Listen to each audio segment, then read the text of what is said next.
Well, here's one from yet another Dead series, MDK2, a follow-up to a relatively successful PC and PS1 game from 1997. Despite some strong reviews for both games, the series has been in sequel limbo since the release of MDK2 in 2000. But I wanted to go back and review the sequel and see if the series is even worth continuing.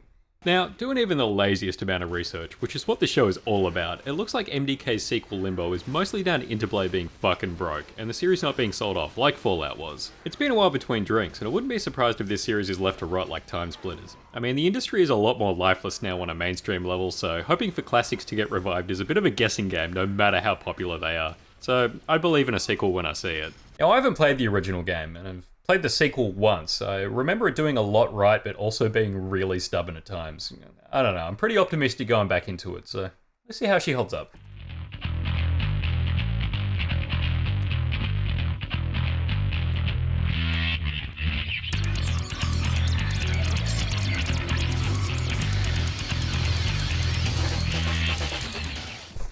Alright, so this is a silly one, so get ready to have some fun. Kurt Hectic never wanted to be a hero. He was content with his life and wanted to live out his years in quiet, dignified anonymity. Sadly, it was not to be. So our story starts with a comic book style introduction of our characters, starting with Kurt Hectic, our janitor turned machine gun wielding gimp. He was hired by Dr. Fluke Hawkins, who's a pretty crazy dude that left Earth only to return when he could prove his genius to some blokes talking shit. During his time in space, he created Max, the six-legged dog, but while things were peaceful at first, aliens from another dimension attacked the planet. The Doctor and his team pulled together, seemingly defeating the aliens, leaving the Earth battered, but not beaten. Now obviously things don't quite go to plan, as the aliens are back, with a vengeance, so we get to work and make our way to the invading force. Now these cunts aren't keen on us dropping by, so we have to dodge plenty of missiles before eventually landing on the alien minecrawler, and this is where the game really begins. I like this setup, it sets the schlocky tone early and wants you to have fun with its bizarre plot.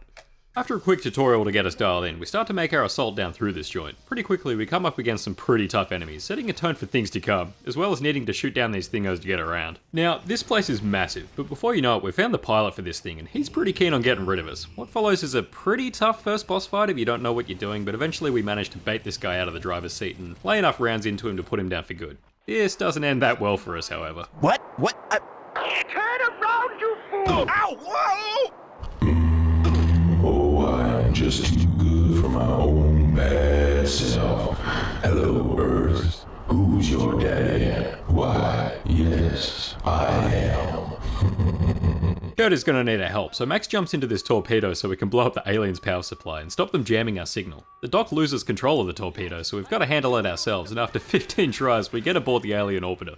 Talk about a rough day at work. After that first mission, the game just says fuck you and throws waves of enemies at us now, but that doesn't stop us from just fucking these guys up. Oh, now we've got a jetpack, but fuel is pretty tight, so we constantly have to fill back up. I love these guys here just cheering us on as we're about to fuck their shit up, because when we find this power supply, we just annihilate it. This fight isn't that tough, really, it's far easier than the last one, but once we finally blow it up, our best mate shows up like last time. Things aren't looking too good, as this big fella, Schwang Schwing, reckons the Doctor is next, so now it's up to us to sort these fuckers out on our home deck, the Jim Dandy. My ship is 100% impenetrable.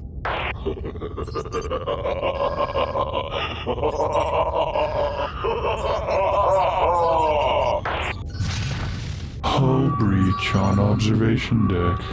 Intruder alert. Well, it's 99.9% impenetrable.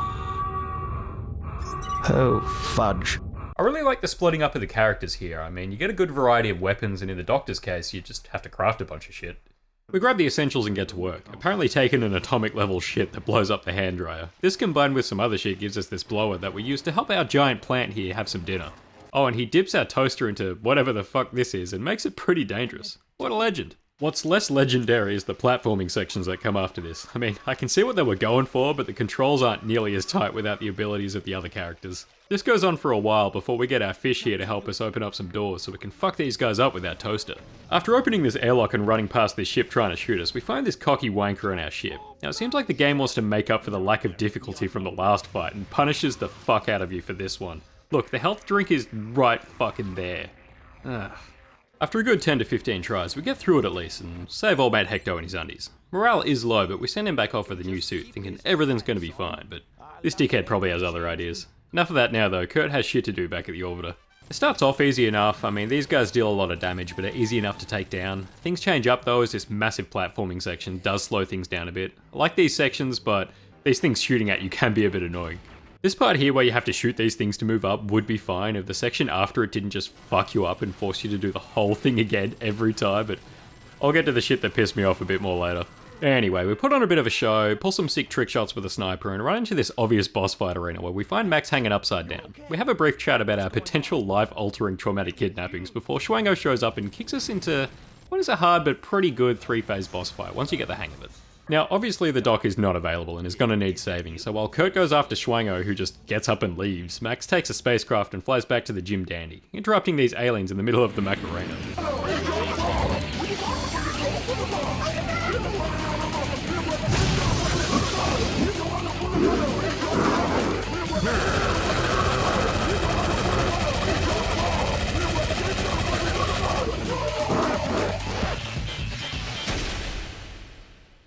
Kurt's levels have their strengths, but the absolute chaos in Max's levels are a real high point of the game. So we smash through this comically large library, get through this raising platform section that drove me up the fucking wall because there's not enough ammo, and blitz our way down to this jetpack section, which isn't too tough. I mean, these sections aren't going to cause an aneurysm like some of the dock sections. They let the combat do that instead. Anyway, we catch up to this wanker, and he reckons he's got this robo-dog that's way cooler than us and he's gonna fuck our shit up. He didn't bet on me figuring out how to totally cheese most of this fight though, and he went down. After this, we take over as the dock again after releasing him, and Max goes on to fuck shit up. Well, wherever this portal leads, there's sure to be trouble. Sick 'em! No need to tell me twice, Doc. Better kickstart the reactors. I've work to do. Now, Balls for Brains over here thinks he can leave some traps around on my pad, but it's nothing a bit of mildly frustrating platforming can't handle. That's basically what this section is, mostly just platforming and solving these puzzles. After doing what feels like one too many puzzles, you eventually have the final showdown with Old Mate, which is pretty easy once you figure out you have to jump on him a few times after taking this plutonium stuff. The problem is, the game doesn't fucking tell you this. It's pretty annoying. Anyway, we take Old Mate's brain and get the coordinates to the alien home planet so we can go fuck their shit up. After which, we're back as Kurt, who looks to be on the planet already. Schwango isn't keen on a fight, so the chase is on. You're a long way from home. Enough of your elusive games. Catch me if you can, little man. Must get Schwang. Must follow ship. Holy shit, is this place massive. If we weren't getting shot at, we'd be able to take it in a little bit more. Moving on to this giant room, we shoot these energy balls, each one spawning waves of enemies. This is a pretty long section with no checkpoints, so luckily I didn't fuck it up, and eventually we blow this hole in the ground. I'm not quite sure how we know where we're going, but it's best not to ask too many questions because I'm sure we're killing a lot of innocent aliens right now. Anyway, we eventually end up outside, battling it out with Schwang's ship. This ends up being a pretty quick battle where you just need to fend off some enemies while shooting these parts of the ship. Now, he reckons he's just taken orders from some fella named Zizzy Baluba. Shit, man. So I guess he's next, but first Max needs to find his way there. This goes about as expected, but no matter how much chaos we cause, this place seems endless. I'm just going to assume the place we need to go is in here, so I'll just head in and, fuck. Well, after a pretty long platforming section that's actually quite good, we pass this other jetpack section and then face off with Schwango for the last time. Too late. Not if I can help it. The device is already set. Your Earth will be a smoking cinder. What are you gonna do about that, Fleabag? Well, how about I do the other leg for starters? This is another boss fight that's challenging, but pretty decent once you get the hang of it. After that's out of the way, we luckily run into Kurt as the dock arrives on the planet, but it can't go that smoothly, so rather than teleport us back to the ship, he manages to put himself on the planet. As expected, this turns into a long section of running around finding key items while desperately wishing I had guns after the Max section. I mean, I do like a lot of the ideas here. I mean, the bridge section is cool, but it can feel a little bit tedious. Anyway, once we get our gadgets, we kick a few boys out of the booth and catch up with the boys. But for this final showdown, we need to choose a character. Sniper scope? A robotic six-legged dog? A loopy professor? Now, I remembered this fight as Max was fucked, so we go with the doctor and head in to face his fucker in charge. You invaded Earth for your own amusement? You pompous sea monkey! Yeah, let's fuck him up. Now, as the doc, this is not nearly as bad. In fact, it's actually rather easy overall, but also quite tedious, so it just kinda takes a while. So, after we rearrange his guts, and not in the fun way, he goes down and we reckon it's about time for a few beers. Yeah, I'm glad it's over. Well, I certainly enjoyed the story for all its silliness, and I did have a lot of fun with these characters. I mean, this fun approach to this high-intense action game is a little unusual, and I wish we had more of it, but not all sunshine and puppy dogs, so let's move on, shall we?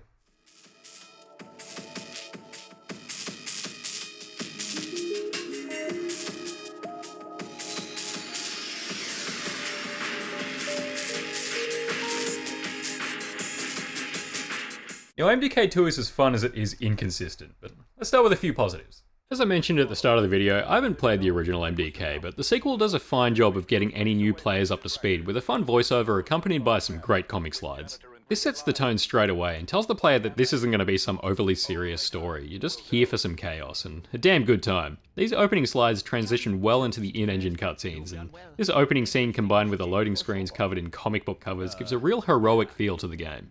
The story itself is pretty fun. I mean, it isn't exactly going to blow anyone away with some grand ambitious epic, but it's easy to follow, even with the game splitting up into 3 different characters throughout. For whatever it may lack, it makes up for in its characters. I feel like the contrast between our main characters really makes the game. Max is ready to kick ass, Kurt is kinda over it, and the Doc is just some crazy scientist. Max? Oh, who's my little puppy-wuppy dingy-doggy? Oh, Doctor, please, come on, unsecure the line. It's not like they're super deep or anything, but the schlocky nature of the game needs fun characters. Schwang Schwing is kinda cool and keeps popping up, but I do feel like we could have gotten more of the main baddie at the end. Zizi Baluba isn't someone we get to spend a whole lot of time building up. Whether it could have been him showing up earlier or some cutaway scene, I mean, he's not a particularly strong villain, and I get the whole Schwang isn't really in charge angle, but this probably could have been given a little bit more. I don't know, the more schlocky bad guys the better, I say. So something MDK2 really nails is matching the scope of the story's events. The sheer size of some of these levels makes this game feel massive.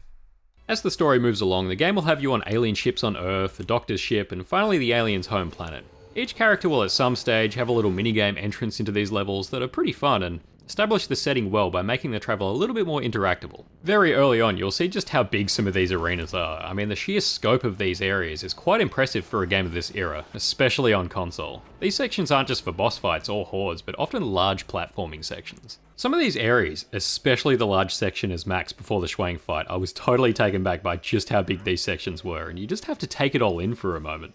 This is truly next-gen for the era and would have been mind-blowing back in 2000. The game handles most of these areas pretty flawlessly, like there may be a little bit of chug going into a section, but nothing that actually harms the experience. The section in the alien city with everything flying around as you make your way through may be a short section, but fuck is it cool. Some of these large areas will have something to destroy, which kind of just blow up into this big mess of triangles, but hey, I think it looks pretty charming. Really, I'd say the graphics overall are pretty charming. There's a lot of cool details in the environments that tend to make up for other less impressive aspects. Character models and enemy designs aren't super detailed, but they do have their charm. The funny little animations for dialogue instead of moving mouths in cutscenes is kind of funny, even if some more detail would have been nice.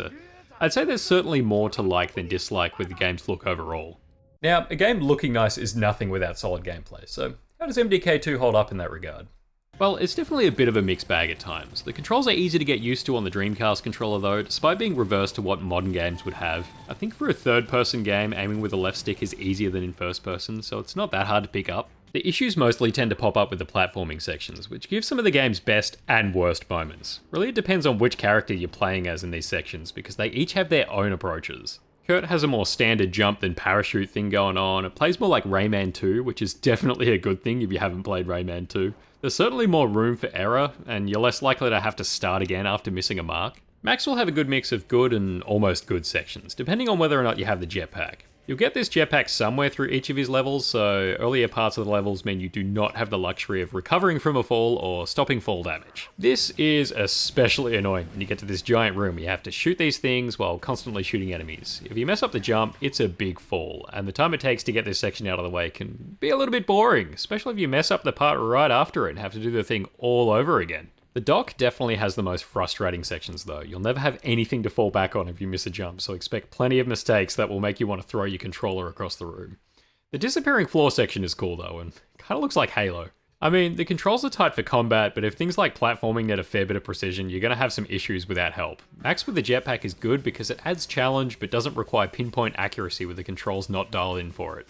With all that said, the combat is definitely tighter as a whole, so let's talk about what that brings to the table. So this game has a wide variety of weapons, and it's going to be wildly different depending on which character you're playing as. Kurt has his standard machine gun on his arm that can be temporarily upgraded with a heavier weapon or a laser. His sniper, which he shoots out of his helmet, is necessary for many parts of the game, and has a few interesting upgrades itself, like bouncing bullets, explosive rounds, mortar shells, and even a shield that will be very useful in tight situations. Grenades are a bit clunky to use, so I kept them to a minimum, and the dummy is kind of funny, but I also didn't really use it at all. Really, the only gadget I thought was most handy was the cloak, which can help you get past turrets or away from tight situations if need be. Enemies can be a little bit spongy as Kurt, but Max has all the extra firepower to make up for it. You'll be able to use 4 of any weapon available at one time, so you can shoot a wall of bullets at your enemies. This can be anything from pistols, shotguns, machine guns, ray guns, rockets, and you'll seriously fuck up anything in your way. Most sections you'll have plenty of firepower, but may need to be a little bit more conservative here and there. If you do happen to run out of ammo though, you'll at least have an unlimited pistol for when things get desperate. The Doc has a bit to offer, with his more experimental weapon being an atomic toaster that shoots deadly bread. This is definitely the slowest way of dealing with the baddies, but can be fun in its own way. The Doc sections aren't as tight, but have their own cool little gadgets and puzzles here and there. You will have a ladder to help you get around these sections at least, and the homing missiles are super handy with these flying fuckers, so it's not all frustrating. I mean, for the most part, combat is anywhere from decent to excellent. Enemy variety is also good, and having multiple characters does keep things fresh, but fucking hell can this game get difficult. This would probably be like a 5-hour game if it wasn't so hard in sections, but I would have more than doubled that with how frustrating it becomes. Most of the general combat is decent, and it has a bit of a challenge without getting carried away, but the balance is all over the place. Sure, a lot of it can come down to some of the platforming sections, but boss fights can also drive you up the fucking wall. Whether they're difficult or just tedious, it can make things take a lot of time, especially if you don't know what you're doing, but luckily not all of them are like this. The checkpoints did need a little bit more tightening up though. For the most part they're well placed, but then there would be this massive section that you just completed that would find a way to fuck you up in the next room just before the checkpoint. It can be really deflating, and luckily the whole game isn't like this. Leaving it on a positive though, the soundtrack slaps. When the music kicks in for an epic action section, it really drives it forward. The only complaint I have is that I wish there was more of it, but anyway, let's wrap this one up. I enjoyed MDK2 quite a bit for the most part, but it's very hard to ignore some of the very big flaws in its design. There's a great game here, but it's often dragged down by some very frustrating moments. Basically, it feels like the balance is way off in areas, and certain areas that would work well for one character instead feel broken for who you're actually playing them as. It can be a bit frustrating at times, and just stretches out the runtime of the game. This is certainly not a bad game, and I went with a 7 out of 10 on this one. I mean, there's certainly a lot going for it, and it's worth checking out, but you're going to have to get ready for a lot of frustration. Anyway, that's all from me today. I'll catch you next time. Now, with the respect and admiration of all his peers, Dr. Hawkins can finally return to his first love. Atomic Robot Zombie Men! Good luck, Doctor. We wish you well.